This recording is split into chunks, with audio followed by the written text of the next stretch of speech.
ನಮಸ್ಕಾರ. ಎಸ್ ನ್ಯೂಸ್ಗೆ ಸ್ವಾಗತ. ನಾನು ಎಸ್ ದೇವೇಂದ್ರಗೌಡ. ಇಂದಿನ ಮುಖ್ಯಾಂಶಗಳು. ಯುಜಿಸಿ ಸಮದರ್ಶಿತ್ವ ನಿಬಂಧನೆಗಳಲ್ಲಿನ ಲೋಪಗಳನ್ನು ಸರಿಪಡಿಸಬೇಕು, ಸಿಪಿಐಎಂ ಆಗ್ರಹ. ಬೀದಿ ಬದಿ ವ್ಯಾಪಾರಿಗಳಿಗೆ ಪರ್ಯಾಯ ಅನುಕೂಲಕ್ಕಾಗಿ ಹೋರಾಟ ಸಮಿತಿಯಿಂದ ಮನವಿ. ಬಾಲಕಿಯರು ಮಹಿಳೆಯರು ತಮ್ಮ ಸ್ವರಕ್ಷಣೆಗಾಗಿ ಚಿಂತನೆ ಮಾಡಬೇಕು, ಪತ್ರಕರ್ತ ಡಿಎಚ್ ಕಂಬಳಿ. ರಾಷ್ಟ್ರೀಯ ಸ್ವಚ್ಛತಾ ದಿನಾಚರಣೆ, ಸ್ವಚ್ಛತೆ ಕಾಪಾಡಿ ರೋಗಗಳಿಂದ ಮುಕ್ತರಾಗಿ, ನ್ಯಾಯಾಧೀಶ ಲಕ್ಷ್ಮೀಕಾಂತ್ ಮಿಸ್ಕಿನ್. ತಿಂಗಳ ಮೊದಲ ಶನಿವಾರ ರಾಜ್ಯ ಸರ್ಕಾರಿ ನೌಕರರಿಗೆ ಖಾದಿ ಕಡ್ಡಾಯ, ಸರ್ಕಾರದ ಮಹತ್ವದ ಆದೇಶ.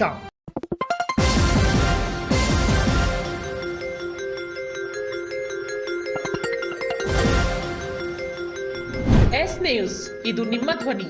ವಾರ್ತೆಗಳ ವಿವರ. ವಿಶ್ವವಿದ್ಯಾಲಯ ಅನುದಾನ ಆಯೋಗ ಯುಜಿಸಿ ಉನ್ನತ ಶಿಕ್ಷಣ ಸಂಸ್ಥೆಗಳಲ್ಲಿ ಸಮದರ್ಶಿತ್ವ ಉತ್ತೇಜನ ನಿಯಮಗಳು 2026ರಲ್ಲಿನ ಗಂಭೀರ ಅಸಮರ್ಪಕತೆಗಳನ್ನು ತುರ್ತಾಗಿ ಸರಿಪಡಿಸಬೇಕು. ಇದು ವಿದ್ಯಾರ್ಥಿಗಳು, ಅಧ್ಯಾಪಕರ ಸಾಮೂಹಿಕ ಪ್ರಯತ್ನ, ಐಕ್ಯತೆಯಿಂದ ಮಾತ್ರ ಸಾಧ್ಯ ಎಂದು ಸಿಪಿಐಎಂ ಪಾಲಿಟ್ ಬ್ಯೂರೋ ನಿಲುವಾಗಿದೆ ಎಂದು ಕಾರ್ಯದರ್ಶಿ ಬಸವಂತರಾಯಗೌಡ ಕಲ್ಲೂರ್ ಹೇಳಿದರು.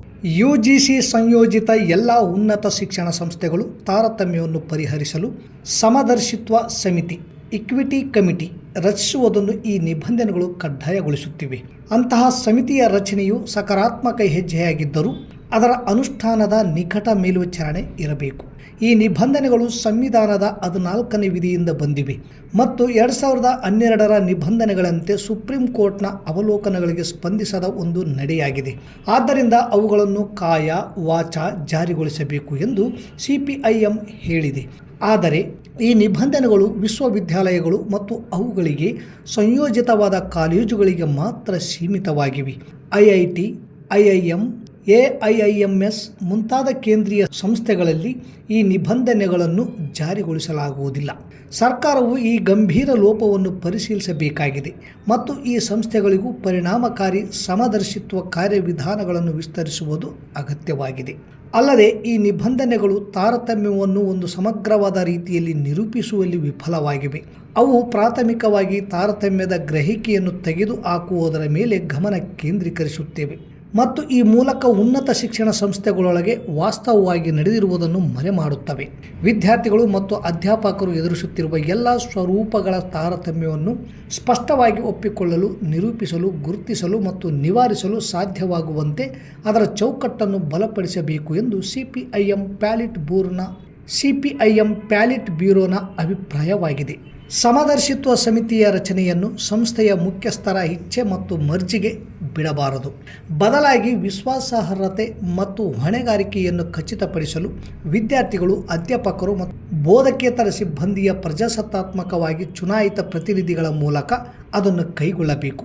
ಇದಲ್ಲದೆ ಸಮದರ್ಶಿತ್ವ ಸಮಿತಿಯ ನಿರ್ಧಾರಗಳ ವಿರುದ್ಧದ ಮೇಲ್ಮನವಿಗಳನ್ನು ನಿರ್ಣಯಿಸಲು ಒಬ್ಬರು ಮೇಲಾಧಿಕಾರಿಯನ್ನು ನೇಮಿಸುವ ಅಧಿಕಾರವನ್ನು ಯುಜಿಸಿ ತಾನೇ ಇಟ್ಟುಕೊಂಡಿದೆ.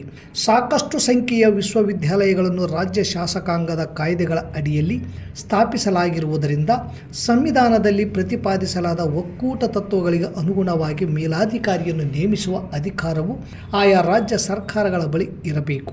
ಬಿಜೆಪಿ ನೇತೃತ್ವದ ಕೇಂದ್ರ ಸರ್ಕಾರವು ಶೈಕ್ಷಣಿಕ ಪಠ್ಯಕ್ರಮದಲ್ಲಿ ಪ್ರತಿಗಾಮಿ ಮತ್ತು ಅವೈಜ್ಞಾನಿಕ ಅಂಶಗಳನ್ನು ಪರಿಚಯಿಸುವ ಮೂಲಕ ಶಿಕ್ಷಣವನ್ನು ಹೆಚ್ಚು ಕೋಮುವಾದೀಕರಣಗೊಳಿಸಿದೆ. ಜಾತಿ ತಾರತಮ್ಯವನ್ನು ನ್ಯಾಯಸಮ್ಮತಗೊಳಿಸುವ, ವರ್ಣಾಧಾರಿತ ದಬ್ಬಾಳಿಕೆಯ ಮತ್ತು ಶೋಷಣವಾದಿ ಸಾಮಾಜಿಕ ವ್ಯವಸ್ಥೆಯನ್ನು ವೈಭವೀಕರಿಸುವ ಮನುಸ್ಮೃತಿಯಂತಹ ಪಠ್ಯಗಳನ್ನು ಸೇರಿಸುವುದರಿಂದ ಜಾತಿ ಮತ್ತು ಲಿಂಗ ಆಧಾರಿತ ಪೂರ್ವಗ್ರಹಗಳು ಬಲಗೊಳ್ಳುತ್ತವೆಯಷ್ಟೇ. ಸರ್ಕಾರವು ತಕ್ಷಣವೇ ಅಂತಹ ಕುರುಡು ನಂಬಿಕೆಯ ಪಠ್ಯಗಳನ್ನು ಪಠ್ಯಕ್ರಮದಿಂದ ತೆಗೆದುಹಾಕಬೇಕು. RSS ಮತ್ತು ಅದರ ಸಂಯೋಜಿತ ಸಂಘಟನೆಗಳು ಶಿಕ್ಷಣ ಸಂಸ್ಥೆಗಳಲ್ಲಿ ಜಾತಿ ವಿಭಜನೆಗಳನ್ನು ಹುಟ್ಟುಹಾಕಲು ಈ ನಿಬಂಧನೆಗಳ ಅಧಿಸೂಚನೆಯನ್ನು ದುರುಪಯೋಗಪಡಿಸಿಕೊಳ್ಳುತ್ತಿವೆ. ಅಂತಹ ಪ್ರಯತ್ನಗಳನ್ನು ನಿಗ್ರಹಿಸಲು ಮತ್ತು ಅವುಗಳ ವಿರುದ್ಧ ಒಕ್ಕೂಟ ಸರ್ಕಾರ ದೃಢವಾಗಿ ತಕ್ಷಣ ಕ್ರಮಗಳನ್ನು ತೆಗೆದುಕೊಳ್ಳಬೇಕು ಎಂದು ಆಗ್ರಹಿಸಿರುವ ಸಿಪಿಐಎಂ ಪ್ಯಾಲಿಟ್ ಬ್ಯೂರೋ ವಿದ್ಯಾರ್ಥಿಗಳು ಮತ್ತು ಶಿಕ್ಷಣ ಸಂಸ್ಥೆಗಳೊಂದಿಗೆ ಸಂಬಂಧ ಹೊಂದಿರುವ ಎಲ್ಲರೂ ಐಕ್ಯತೆಯನ್ನು ಕಾಪಾಡಿಕೊಳ್ಳಬೇಕೆಂದು ಮನವಿ ಮಾಡಿದೆ. ಸಾಮೂಹಿಕ ಪ್ರಯತ್ನದ ಮೂಲಕ ಮಾತ್ರವೇ ಜಾತಿ ತಾರತಮ್ಯದ ವಿರುದ್ಧ ಪರಿಣಾಮಕಾರಿಯಾಗಿ ಹೋರಾಡಲು ಸಾಧ್ಯ ಎನ್ನುವುದು ನಮ್ಮ ಸಿಪಿಐಎಂ ಪಕ್ಷದ ನಿಲುವಾಗಿದೆ ಎಂದು ಕಾರ್ಯದರ್ಶಿ ಬಸವಂತರಾಯಗೌಡ ಕಲ್ಲೂರ್ ಹೇಳಿದರು. ಬೀದಿ ಬದಿಯ ವ್ಯಾಪಾರಿಗಳಿಗೆ ಪರ್ಯಾಯ ವ್ಯವಸ್ಥೆ ಮಾಡುವಂತೆ ಬೀದಿ ಬದಿಯ ವ್ಯಾಪಾರ ಹೋರಾಟ ಸಮಿತಿ ವತಿಯಿಂದ ಇಂದು ತಹಸೀಲ್ದಾರ್ಗೆ ಮನವಿ ಪತ್ರ ಸಲ್ಲಿಸಲಾಗಿದೆ. ನ್ಯಾಯಾಲಯದ ಆದೇಶ ಪ್ರಕಾರ ರಸ್ತೆ ಅತಿಕ್ರಮಣ ಮಾಡಿಕೊಂಡವರ ಜಾಗವನ್ನು ಕಾನೂನಿನ ಪ್ರಕಾರ ತೆರವು ಮಾಡಲಾಗಿದೆ. ಇದರಲ್ಲಿ ಯಾರ ಕೈವಾಡವೂ ಇಲ್ಲ. ರಾಯಚೂರು ಜಿಲ್ಲಾ ಉತ್ಸವ ಕಾರ್ಯಕ್ರಮ ಮುಗಿದ ಮೇಲೆ ಜಿಲ್ಲಾಧಿಕಾರಿಗಳು ಬೀದಿ ಬದಿಯ ವ್ಯಾಪಾರಿಗಳಿಗೆ ಸಿಹಿ ಸುದ್ದಿ ನೀಡಲಿದ್ದಾರೆ. ಅಲ್ಲಿಯ ತನಕ ತಾಳ್ಮೆಯಿಂದ ಇರಬೇಕು ಎಂದು ತಹಸೀಲ್ದಾರ್ ಅರುಣ್ಕುಮಾರ್ ದೇಸಾಯಿ ವ್ಯಾಪಾರಿಗಳಿಗೆ ಮನವಿ ಮಾಡಿಕೊಂಡರು. ತೆರವು ಮಾಡಿ 1 ವರ್ಷವಾಗಿದೆ. ಪರ್ಯಾಯ ವ್ಯವಸ್ಥೆ ಕಲ್ಪಿಸುವುದಾಗಿ ಶಾಸಕರು, ಡಿಸಿ, ತಹಸೀಲ್ದಾರ್ ಹೇಳುತ್ತಾ ಬಂದಿದ್ದೀರಿ. ಈಗ ಜಿಲ್ಲಾ ಉತ್ಸವ ನೆಪ ಹೇಳುತ್ತೀರಿ. ನಿಮ್ಮನ್ನು ಸಾಧ್ಯವಿಲ್ಲ ಎಂದು ಬೀದಿ ಬೀದಿ ವ್ಯಾಪಾರಿಗಳಿಗೆ ಅನ್ಯಾಯ ಮಾಡಿದ ಅಧಿಕಾರಿಗಳಿಗೆ ಧಿಕ್ಕಾರ ಎಂದು ಬೀದಿ ಬದಿಯ ವ್ಯಾಪಾರಿಗಳ ಸಂಘದ ಮುಖಂಡರು ಘೋಷಣೆ ಕೂಗಿದರು. ನ್ಯಾಯಾಲಯದ ಆದೇಶದ ಪ್ರಕಾರ ತೆರವು ಮಾಡಲಾಗಿದೆ. ರಸ್ತೆಯಲ್ಲಿ ಬೆಳಗ್ಗೆ ವ್ಯಾಪಾರ ಮಾಡಿ ಸಂಜೆ ಮನೆಗೆ ಹೋದರೆ ಯಾರ ಅಭ್ಯಂತರವಿಲ್ಲ. ಆದರೆ ಶೆಡ್ ಗುಡಿಸಲು ಹಾಕಿಕೊಂಡು ವ್ಯಾಪಾರ ಮಾಡುವಂತಿಲ್ಲ ಎಂದು ತಹಸೀಲ್ದಾರ್ ಹೇಳಿದರು. ಬೀದಿ ಬದಿಯ ವ್ಯಾಪಾರಿಗಳಾದ ಕಾಸಿಂ ಸಾಬ್, ಶಾಮೀದ್ ಸಾಬ್, ಅಸ್ಲಾಂ ಪಾಷಾ, ಹುಸೇನ್ ಸಾಬ್, ರಹೀಂ, ಜುಬೇರ ಸಾಬ್, ಯಾಕೂಬ್, ಸಲೀಂ, ಜಾಬೇರ ತಾಯರ್, ಮುನೀರ್, ಚಾಂದಾ, ಮೆಹಬೂಬ್, ಹಸ್ರತ್ ಸೇರಿದಂತೆ ಅನೇಕರಿದ್ದರು. ಹೋರಾಟಗಾರ ಇರ್ಬೇಕಂತ ನಾವು ನೀವು ನಕಲಿ ಮಾತು ಹೇಳ್ತಾ ಇದ್ದೀರಿ. ನೀವು ನಕಲಿ ಮಾತು ಬೀದಿ ಬದಿ ಮಾತಾಡ್ತಾರೆ. ಬೀದಿ ಬದಿ ವ್ಯಾಪಾರಸ್ಥರಿಗೆ ಈಗಾಗಲೇ ನಮ್ಮ 3 DC ಸರ್ ಹೇಳಿದ್ಮೇಲೆ ನಾವು ಉತ್ತರ ಹೇಳೋ ಅವಶ್ಯಕತೆ ಬರೋದು. ನಂಬರ್ 1. ನಂಬರ್ 2, ಪುಷ್ ಕಾರ್ಟ್ ಅಂತ ಏನು ಕರೀತಾರೆ. ಬೀದಿ ಬದಿ ವ್ಯಾಪಾರ ಡೆಫಿನೇಷನ್ ಅಲ್ಲಿ ಯಾರು ಬರ್ತಾರೆ? ವಾರ್ಡ್ಗಳಲ್ಲಿ ಮತ್ತು ಬೀದಿಗಳಲ್ಲಿ, ರೋಡ್ಗಳಲ್ಲಿ ಮತ್ತು ಇಂಟೀರಿಯರ್ ಒಳಗಡೆ ಯಾರು ಪುಷ್ ಕಾರ್ಟ್ ತಗೊಂಡು ಹೋಗಿರ್ತಾರೆ, ಕಾರ್ಟ್ ಅನ್ನು ಒತ್ಕೊಂಡು ಹೋಗ್ತಾರೆ, ಅವ್ರು ಬೀದಿ ಬದಿ ವ್ಯಾಪಾರಸ್ಥರ ಡೆಫಿನೇಷನ್ ಅಲ್ಲಿ ಬರ್ತೀವಿ ಅಂತ ಸ್ಪಷ್ಟವಾಗಿ ಹೇಳ್ಯಾರ.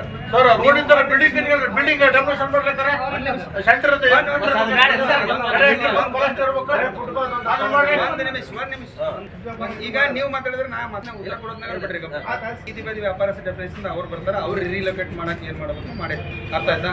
ಈಗ ಸೆಮಿ ಸ್ಟ್ರಕ್ಚರ್, ಪರ್ಮನೆಂಟ್ ಸ್ಟ್ರಕ್ಚರ್ ಹಾಕೊಂಡಿರೋರು, ತಗಡು ಶೆಡ್ ಬಡ್ಕೊಂಡು ಹಾಕೊಂಡಿರೋರಿಗೆ ಕೊಡಕ್ ಬರಂಗಿಲ್ಲ ಅಂತ ಡಿ ಸರ್ ಸ್ಪಷ್ಟವಾಗಿ ಹೇಳ್ಬಿಟ್ಟಾರೆ. ಪ್ರಸ್ತುತ ಬಾಲಕಿಯರು ಮತ್ತು ಮಹಿಳೆಯರ ಮೇಲೆ ಅತ್ಯಾಚಾರ, ಅಕ್ರಮ ಕಳ್ಳಸಾಗಣೆ ನಿರಂತರವಾಗಿ ನಡೆಯುತ್ತಿದ್ದು, ರಕ್ಷಣೆಗೆ ಮಹಿಳೆಯರು ಚಿಂತನೆ ನಡೆಸಬೇಕೆಂದು ಅನಿಕೇತನ ಪದವಿ ಪೂರ್ವ ಕಾಲೇಜಿನ ಆಡಳಿತ ಮಂಡಳಿ ಅಧ್ಯಕ್ಷರು ಹಾಗೂ ಪತ್ರಕರ್ತರಾದ DH ಕಂಬಳಿ ಕರೆ ನೀಡಿದರು. ಶನಿವಾರ ನಗರದ ಅನಿಕೇತನ ಪದವಿ ಪೂರ್ವ ಕಾಲೇಜಿನಲ್ಲಿ ನಡೆದ the movement global foundation Mumbai ಸಾಧನ ರಾಯಚೂರು ಹಾಗೂ ಗ್ರಾಮ ಜ್ಯೋತಿ ಸೊಸೈಟಿ ಮದನಪಲ್ಲಿ ಆಂಧ್ರ ಪ್ರದೇಶ್, ಸಾಧನ ರಾಯಚೂರು, URI ಸಿಂಧನೂರು ಶಾಖೆ ಹಾಗೂ ಅನಿಕೇತನ ಪದವಿ ಪೂರ್ವ ಕಾಲೇಜ್ ಸಿಂಧನೂರು ಇವರ ಸಂಯುಕ್ತಾಶ್ರಯದಲ್ಲಿ ನಡೆದ ಮಾನವ ಕಳ್ಳ ಸಾಗಾಣಿಕೆ ವಿರುದ್ಧ ಮೌನ ಮೆರವಣಿಗೆ ಕಾರ್ಯಕ್ರಮವನ್ನು ಉದ್ದೇಶಿಸಿ ಮಾತನಾಡಿದ ಅವರು, ಬಾಲಕಿಯರು ಮತ್ತು ಮಹಿಳೆಯರು ಸಂಘಟಿತರಾಗಿ ಈ ಕಳ್ಳ ಸಾಗಾಣಿಕೆ ವಿರುದ್ಧ ಹೋರಾಟ ಮಾಡಬೇಕು ಎಂದರು. ಈ ಕಾರ್ಯಕ್ರಮದಲ್ಲಿ ಸಂಪನ್ಮೂಲ ವ್ಯಕ್ತಿಯಾಗಿ ಆಗಮಿಸಿದ ವೀಣಾ ಮಾರ್ಸಿರ್ವರ್ ಪ್ರಾಚಾರ್ಯರು, ಕನಕದಾಸ ಪದವಿ ಮಹಾವಿದ್ಯಾಲಯ ಸಿಂಧನೂರು ಇವರು ಮಾತನಾಡುತ್ತಾ, ಬಾಲಕಿಯರು ಮತ್ತು ಮಹಿಳೆಯರು ಮೊಬೈಲ್ ಹಾವಳಿಯಿಂದ ಹೊರಬಂದು ಬದುಕು ಕಟ್ಟಿಕೊಳ್ಳಲು ಕರೆ ನೀಡಿದರು. ಮುಖ್ಯ ಅತಿಥಿಯಾಗಿ ಆಗಮಿಸಿದ ಪರಂಪರಾಗತ ವೈದ್ಯರಾದ ಡಾಕ್ಟರ್ ಗಂಗಾಧರ್ ವೀರಗಂಟೆ ಮಾತನಾಡಿ, ಮಹಿಳೆಯರ ಅಕ್ರಮ ಸಾಗಾಣಿಕೆ ಜಾಲದ ವಿವರವನ್ನು ವಿವರಿಸಿದರು. ಪ್ರಾಸ್ತಾವಿಕವಾಗಿ ಸಾಧನ ಸಂಸ್ಥೆಯ ಕಾರ್ಯದರ್ಶಿ ಶರಣಪ್ಪ ಬರ್ಸಿ ಮಾತನಾಡಿದರು. ಮೌನ ಮೆರವಣಿಗೆಯಲ್ಲಿ ಭಾಗವಹಿಸಿದ 200 ವಿದ್ಯಾರ್ಥಿಗಳಿಗೆ ಭಾಗವಹಿಸುವಿಕೆಯ ಪ್ರಮಾಣ ಪತ್ರ ಹಾಗೂ 20 ಸ್ವಯಂ ಸೇವಕರಿಗೆ ಪ್ರಶಂಸನಾ ಪ್ರಮಾಣ ಪತ್ರ ಹಾಗೂ ಸಹಭಾಗಿ ಸಂಸ್ಥೆಗಳಿಗೆ ಪ್ರಶಂಸನಾ ಪತ್ರವನ್ನು ವೇದಿಕೆಯಲ್ಲಿದ್ದ ಗಣ್ಯರಿಂದ ವಿತರಿಸಲಾಯಿತು.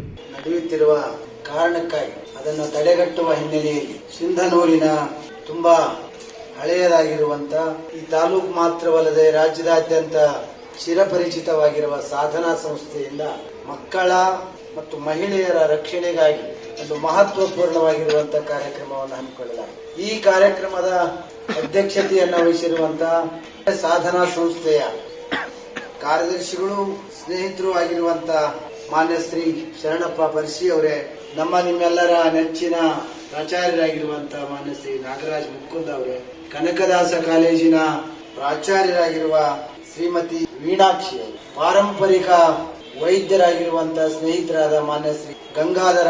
ನೋಡಿ, ದೇಶ ಬೆಳಿಬೇಕಾದ್ರೂ ಹೆಣ್ಣು ಬೇಕು, ದೇಶ ಹಳಿಬೇಕಾದ್ರೂ ಹೆಣ್ಣು ಬೇಕು, ಮನೆ ಬೆಳಿಬೇಕಾದ್ರೂ ಹೆಣ್ಣು ಬೇಕು, ಮನೆ ಹಾಳಾಗ್ಬೇಕಾದ್ರೂ ಹೆಣ್ಣು ಬೇಕು. ಎಲ್ಲ ಇರೋದು ಹೆಣ್ಣಿನ ಕೈಯಲ್ಲಿ. ಹಂಗಂತ ಪುರುಷರು ಏನೂ ಇಲ್ಲ, ಅವರು ಸಹಾನುಭೂತಿಗಳು. ಅದಕ್ಕೆ ನಾನೊಬ್ಬ ಪುರುಷರನ್ನು ಕರೀರಿ ಅಂತಂದೆ. ಯಾಕಂದ್ರೆ ಪುರುಷರಿಂದ ಏನೂ ಇಲ್ಲ, ಅದನ್ನು ನಾವು ಆಕ್ಸೆಪ್ಟ್ ಮಾಡ್ಕೋಬೇಕು. ಇಲ್ಲಿ ಭಾರತೀಯರಾದಂತಹ ನಾವೆಲ್ಲರೂ ಕೂಡ ಸಮಾಜ ಶಾಸ್ತ್ರವನ್ನ, ಸಮಾಜ ಅಂದಾಗ ನಾವು ಕೇವಲ ಮೇಲ್ನೋಟದ ಸಮಾಜಗಳ ಬಗ್ಗೆ ನೀವು ತಿಳ್ಕೊಳ್ಳಿ. ಪ್ರತಿ ಒಬ್ಬ ವಿದ್ಯಾರ್ಥಿ ನಾವು ಬೆಳೆದ್ರೆ ಸಾಕು. ನಮ್ಮಲ್ಲಿ ಏನಿದೆ ಅಲ್ವಾ ಪಾಸಿಟಿವ್ನೆಸ್, ನಾವೊಂದು ಪ್ರತಿಯೊಂದು ಕಾಯ್ದೆಗಳ ಬಗ್ಗೆ ಆಗಿರ್ಬೋದು, ಸಮಾಜದ ದೃಷ್ಟಿಕೋನಗಳ ಬಗ್ಗೆ ಆಗಿರ್ಬೋದು, ಕೆಟ್ಟದು ಒಳ್ಳೇದು ಯಾವುದು ಇದನ್ನ ನಾವು ಮಾಡ್ಬೇಕಾ ಬೇಡವಾ ಅನ್ನೋದು ಒಬ್ಬ ವಿದ್ಯಾರ್ಥಿ ತಿಳ್ಕೊಂಡ್ರೆ ಸಾಕ್ರಿ. ನಿಮ್ಮ ಪಕ್ಕದಲ್ಲಿರ್ತಕ್ಕಂತಹ ಸ್ನೇಹಿತರಿಗೂ ನೀವು ಹೇಳಿದಾಗ ನಿಮ್ಮಲ್ಲಿ ನೀವು ಉದ್ಧಾರ ಆದ್ರೆ ದೇಶದ ಉದ್ಧಾರ ತಾನೇ ಆಗತ್ತೆ. ಇಲ್ಲಿ ದೇಶ ಏನು ಕೆಟ್ಟೋಗಿಲ್ರಿ, ಮನುಷ್ಯರು ಕೆಟ್ಟೋಗಿದ್ದೀವಿ. ಕಳ್ಳ ಸಾಗಣೆಗಳು ಯಾರು ಮಾಡ್ತಾ ಇದ್ದಾರೆ? ಮನುಷ್ಯರೇ ಮಾಡ್ತಾ ಇದ್ದಾರೆ. ಮನುಷ್ಯರನ್ನ ಮನುಷ್ಯರೇ ಮಾಡ್ತಾ ಇದ್ದಾರೆ. ಮಕ್ಕಳನ್ನ ಮಾಡ್ತಾ ಇರೋದು ಯಾರು? ಅದೇ ಮಾನವ. ಮಾನವರನ್ನ ಮಾಡ್ತಾ ಇರೋದು ಯಾರು? ಮಾನವರೇ. ಇಲ್ಲಿ ಯಾರಾದ್ರೂ ಪ್ರಾಣಿಗಳು ಮಾಡ್ತಾ ಇದಾರ? ಇಲ್ವಲ್ಲ. ಮಾನವರೇ ವೈರಿಗಳಾಗಿದ್ದಾರೆ, ಹೌದಲ್ವಾ? ಕಳ್ಳ ಸಾಕಾಣಿಕೆ ಅನ್ನೋದ್ರಿಂದ ನಾವು ಮುಕ್ತವಾಗ್ಬೇಕಂದಾಗ ಇದು ಮುಕ್ತವಾಗಲ್ಲ, ಇನ್ನು ಹೆಚ್ಚಳ ಆಗತ್ತೆ. ನನ್ನ ದೃಷ್ಟಿಯಲ್ಲಿ ಹೆಚ್ಚಾಗತ್ತೆ. ಯಾಕಂದ್ರೆ ಈ ಮೊಬೈಲ್ಗಳ ಬಳಕೆಗಳು ಅಷ್ಟು ವಿಪರೀತ ಆಗಿದ್ದಾವೆ. ಈ ಬುಕ್ ಪಕ್ಕ ಮೊಬೈಲ್ ಪಕ್ಕ ಇಡ್ರಿ, ಯಾವ್ದು ಕಡೆ ಇಂಟ್ರೆಸ್ಟ್ ಬರುತ್ತ್ರಿ? Very good. ಯಾಕಂದ್ರೆ ನೀವು ಸತ್ಯ ಹೇಳಿದ್ರಲ್ಲ, ನನ್ಗೆ ಅದಿಷ್ಟ. ಪ್ರತಿಯೊಬ್ಬರು ಮನೆ ಮುಂದೆ ಸ್ವಚ್ಛತೆ ಕಾಪಾಡಿ ರೋಗ ರುಜಿನಗಳಿಂದ ಮುಕ್ತರಾಗಬೇಕು ಎಂದು ಹಿರಿಯ ಸಿವಿಲ್ ನ್ಯಾಯಾಧೀಶ ಲಕ್ಷ್ಮೀಕಾಂತ್ ಜಿ ಮಿಸ್ಕಿನ್ ಹೇಳಿದರು. ಅವರು ಶುಕ್ರವಾರ ತಾಲೂಕಾ ಕಾನೂನು ಸೇವಾ ಸಮಿತಿ, ನ್ಯಾಯವಾದಿಗಳ ಸಂಘ ಹಾಗೂ ನಗರಸಭೆ ಸಂಯುಕ್ತಾಶ್ರಯದಲ್ಲಿ ಹಮ್ಮಿಕೊಂಡಿದ್ದ ರಾಷ್ಟ್ರೀಯ ಸ್ವಚ್ಛತಾ ದಿನಾಚರಣೆ ಕಾರ್ಯಕ್ರಮವನ್ನು ಹೊರಕ್ಕೆ ಹಿಡಿದು ಕಸ ಬಳಿಯುವ ಮೂಲಕ ಉದ್ಘಾಟಿಸಿ ಮಾತನಾಡಿ, ಕಸವನ್ನು ಸಾರ್ವಜನಿಕರು ಎಲ್ಲೆಂದರಲ್ಲಿ ಹಾಕಬಾರದು. ನಗರಸಭೆ ವಾಹನ ಬಂದಾಗ ಹಸಿ ಕಸ ಒಣ ಕಸವನ್ನು ಬೇರೆ ಮಾಡಿ ಹಾಕಬೇಕು. ಮನೆ ಮುಂದೆ ಕಸವನ್ನು ಬೀಸಾಡಿದರೆ ದುರ್ನಾತ ಹೆಚ್ಚಾಗುತ್ತದೆ. ಸಹಜವಾಗಿ ಸೊಳ್ಳೆಗಳು ಹೆಚ್ಚಾಗಿ ವಿವಿಧ ರೋಗಗಳು ಹರಡುತ್ತವೆ. ವಿಶೇಷವಾಗಿ ಅಂಗಡಿಕಾರರು ಪ್ಲಾಸ್ಟಿಕ್ ಚೀಲಗಳನ್ನು ಬಳಸದೆ ಗ್ರಾಹಕರಿಗೆ ಬಟ್ಟೆ ಚೀಲಗಳನ್ನು ಕೊಡಬೇಕು. ಪ್ಲಾಸ್ಟಿಕ್ ಮಾಡಿದರೆ ದಂಡ ಹಾಕಲು ಕಾನೂನಿನಲ್ಲಿ ಅವಕಾಶವಿದೆ. ನಗರಸಭೆ ಅಧಿಕಾರಿಗಳು ಈ ಬಗ್ಗೆ ಜಾಗೃತಿ ಮೂಡಿಸಬೇಕು ಎಂದರು. ಇದಕ್ಕೂ ಮುನ್ನ ನ್ಯಾಯಾಧೀಶರು ನ್ಯಾಯಾಲಯದ ಆವರಣದಲ್ಲಿ ಸ್ವಚ್ಛತೆ ಕಾಪಾಡುವ ಬಗ್ಗೆ ಪ್ರತಿಜ್ಞಾವಿಧಿ ಬೋಧಿಸಿದರು. ನಂತರ ಮುಖ್ಯ ರಸ್ತೆಯ ಅಂಗಡಿಗಳಿಗೆ ತೆರಳಿ ಬಟ್ಟೆ ಚೀಲಗಳನ್ನು ನೀಡಿ ಪ್ಲಾಸ್ಟಿಕ್ ಚೀಲಗಳನ್ನು ಬಳಸದಂತೆ ಅಂಗಡಿಕಾರರಿಗೆ ಹಾಗೂ ಗ್ರಾಹಕರಿಗೆ ಮನವಿ ಮಾಡಿದರು. ಈ ಕಾರ್ಯಕ್ರಮದಲ್ಲಿ ಪ್ರಧಾನ ಸಿವಿಲ್ ನ್ಯಾಯಾಧೀಶರಾದ ರೂಪಾ ವಗ್ಗ, ಒಂದನೆಯ ಅಪರ ಸಿವಿಲ್ ನ್ಯಾಯಾಧೀಶೆ ಸರಸ್ವತಿ ಹೋಟ್ಕರ್, ಸಹಾಯಕ ಸರ್ಕಾರಿ ಅಭಿಯೋಜಕರಾದ ವಿಜಯ್ ಚಂದ್ರ ಪ್ರಭು, ಹನುಮೇಶ್ ರಾಗಲ್ಪರ್ವಿ, ನಗರಸಭೆ ಪೌರಾಯುಕ್ತ ಪಾಂಡುರಂಗ ಇಟಗಿ, ನ್ಯಾಯವಾದಿಗಳ ಸಂಘದ ಅಧ್ಯಕ್ಷ ಕೆ ಭೀಮನಗೌಡ, ಉಪಾಧ್ಯಕ್ಷ ಕೆ ಜಗದೀಶ್, ಕಾರ್ಯದರ್ಶಿ ದುರ್ಗೇಶ್, ಸಹ ಕಾರ್ಯದರ್ಶಿ ಹೀನಾ ಹಂಬ್ರಿನ್, ಖಜಾಂಚಿ ಶೇಖರಪ್ಪ ಗಡೆದ್, ವಕೀಲರಾದ ಎಚ್ ರಾಮನಗೌಡ, ಹೆಮ್ಮ ಹಮರೇಗೌಡ, ಹಳ್ಳಪ್ಪ, ವೀರಭದ್ರಗೌಡ ಸಾಲ್ಗುಂದ ಸೇರಿದಂತೆ ಪೌರ ಕಾರ್ಮಿಕರು ಭಾಗವಹಿಸಿದ್ದರು. ರಾಜ್ಯದ ಎಲ್ಲ ಸರ್ಕಾರಿ ನೌಕರರು ಪ್ರತಿ ತಿಂಗಳ ಮೊದಲನೇ ಶನಿವಾರದಂದು ಕಡ್ಡಾಯವಾಗಿ ಖಾದಿ ಬಟ್ಟೆಗಳನ್ನು ಧರಿಸಿ ಕರ್ತವ್ಯಕ್ಕೆ ಹಾಜರಾಗಬೇಕೆಂದು ಸರ್ಕಾರ ಆದೇಶ ಹೊರಡಿಸಿದೆ. ಸರ್ಕಾರದ ಮುಖ್ಯ ಕಾರ್ಯದರ್ಶಿ ಶಾಲಿನಿ ರಜನೀಶ್ ಅವರ ನೇತೃತ್ವದಲ್ಲಿ ನಡೆದ ಸಭೆಯಲ್ಲಿ ಈ ತೀರ್ಮಾನವನ್ನು ತೆಗೆದುಕೊಳ್ಳಲಾಗಿದ್ದು, ಏಪ್ರಿಲ್ 24ರಿಂದ ಈ ನಿಯಮ ಜಾರಿಗೆ ಬರಲಿದೆ. ಸರ್ಕಾರಿ ಇಲಾಖೆಗಳು ಮಾತ್ರವಲ್ಲದೆ ಸರ್ಕಾರಿ ಸ್ವಾಮ್ಯದ ನಿಗಮ ಮಂಡಳಿಗಳು, ಪ್ರಾಧಿಕಾರಿಗಳು, ವಿಶ್ವವಿದ್ಯಾಲಯಗಳು ಮತ್ತು ಅನುದಾನಿತ ಸಂಸ್ಥೆಗಳ ನೌಕರರಿಗೂ ಈ ನಿಯಮ ಅನ್ವಯವಾಗಲಿದೆ. ಪುರುಷ ನೌಕರರು ಖಾದಿ ಶರ್ಟ್, ಪ್ಯಾಂಟ್ ಅಥವಾ ಓವರ್ ಕೋಟ್ ಧರಿಸಬಹುದು. ಮಹಿಳಾ ನೌಕರರು ಖಾದಿ ಅಥವಾ ಖಾದಿ ರೇಷ್ಮೆ ಸೀರೆ, ಚೂಡಿದಾರ ಧರಿಸಲು ಸೂಚಿಸಲಾಗಿದೆ. ನೌಕರರಿಗೆ ಪ್ರೋತ್ಸಾಹ ನೀಡುವ ಸಲುವಾಗಿ ಖಾದಿ ಗ್ರಾಮೋದ್ಯೋಗ ಮಂಡಳಿಯ ಮಳಿಗೆಗಳಲ್ಲಿ ಅವರು ಖರೀದಿಸುವ ಬಟ್ಟೆಗಳಿಗೆ ಹಾಲಿ ಇರುವ ರಿಯಾಯಿತಿಯ ಜೊತೆಗೆ 5% ಹೆಚ್ಚುವರಿ ವಿಶೇಷ ರಿಯಾಯಿತಿ ನೀಡಲು ನಿರ್ಧರಿಸಲಾಗಿದೆ. ಇದೇ ವೇಳೆ ಸೇನಾ ಕ್ಯಾಂಟೀನ್ ಮಾದರಿಯಲ್ಲಿ ಸರ್ಕಾರಿ ನೌಕರರಿಗೂ ರಿಯಾಯಿತಿ ದರದಲ್ಲಿ ದಿನಬಳಕೆಯ ವಸ್ತುಗಳನ್ನು ಪೂರೈಸಲು ಸರ್ಕಾರಿ ನೌಕರರ ಕ್ಯಾಂಟೀನ್ ಆರಂಭಿಸುವ ಪ್ರಸ್ತಾಪವಿದ್ದು, ಇದನ್ನು ಮುಂದಿನ ಬಜೆಟ್ನಲ್ಲಿ ಘೋಷಿಸುವ ಸಾಧ್ಯತೆ ಇದೆ. ಈ ಮೂಲಕ ಸರ್ಕಾರಿ ಕಚೇರಿಗಳಲ್ಲಿ ಖಾದಿ ಬಳಕೆಯನ್ನು ಹೆಚ್ಚಿಸಿ ಆರ್ಥಿಕವಾಗಿ ನೇಕಾರರಿಗೆ ನೆರವಾಗುವುದು ಸರ್ಕಾರದ ಉದ್ದೇಶವಾಗಿದೆ.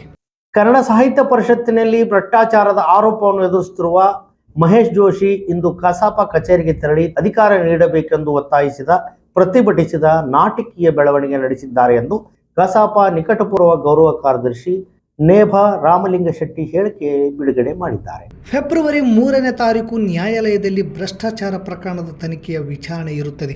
ಇತ್ತೀಚೆಗೆ ಸರ್ಕಾರವು ಪ್ರಸ್ತುತ ಆಡಳಿತ ಅಧಿಕಾರಿಗಳಾದ KM ಗಾಯತ್ರಿ ಅವರಿಗೆ ಅವಧಿ ವಿಸ್ತರಣೆ ಮಾಡಿದ್ದು, ಪತ್ರವನ್ನು ಸಹ ನೀಡಲಾಗಿದೆ ಎಂದು ತಿಳಿದು ಬಂದಿದೆ.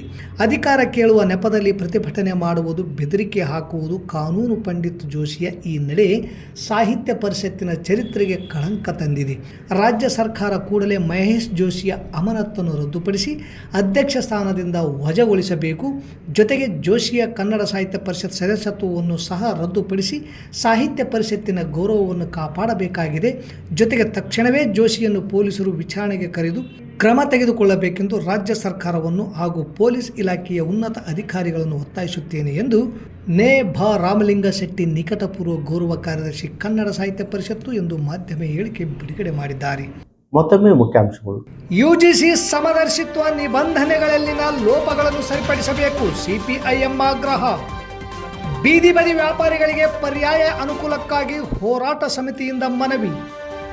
ಬಾಲಕಿಯರು ಮಹಿಳೆಯರು ತಮ್ಮ ಸ್ವರಕ್ಷಣೆಗಾಗಿ ಚಿಂತನೆ ಮಾಡಬೇಕು. ಪತ್ರಕರ್ತ ಡಿಎಚ್ ಕಂಬಳಿ. ರಾಷ್ಟ್ರೀಯ ಸ್ವಚ್ಛತಾ ದಿನಾಚರಣೆ. ಸ್ವಚ್ಛತೆ ಕಾಪಾಡಿ ರೋಗಗಳಿಂದ ಮುಕ್ತರಾಗಿ. ನ್ಯಾಯಾಧೀಶ ಲಕ್ಷ್ಮೀಕಾಂತ್ ಮಿಸ್ಕಿನ್. ತಿಂಗಳ ಮೊದಲ ಶನಿವಾರ ರಾಜ್ಯ ಸರ್ಕಾರಿ ನೌಕರರಿಗೆ ಖಾದಿ ಕಡ್ಡಾಯ. ಸರ್ಕಾರದ ಮಹತ್ವದ ಆದೇಶ. ಇಲ್ಲಿಗೆ ವಾರ್ತಾ ಪ್ರಸಾರ ಮುಕ್ತಾಯವಾಯಿತು. ನಿರಂತರ ಸುದ್ದಿಗಾಗಿ ವೀಕ್ಷಿಸಿ ಎಸ್ ನ್ಯೂಸ್. ಇದು ನಿಮ್ಮ ಧ್ವನಿ. ನಮಸ್ಕಾರ.